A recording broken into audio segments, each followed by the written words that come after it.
This video explains how to buy shares of Axsome Therapeutics Inc., a clinical stage biopharmaceutical company developing treatments for central nervous system disorders, listed on NASDAQ under the ticker AXSM. This content is educational only and not financial advice. To proceed, you need a brokerage account. I will use eToro as an example to show the process. After signing up, you must verify your account, usually by uploading an ID, and add funds before you can place trades. Use the platform search and enter the ticker AXSM to find the company listing.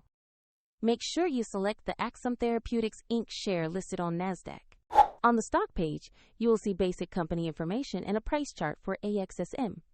Confirm the listing details and ticker to ensure this is the correct asset. Tap Invest or Buy.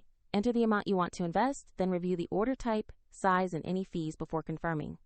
If the market is closed, the order will execute when it reopens, and if there are insufficient funds, the platform will prompt you to add money before confirming.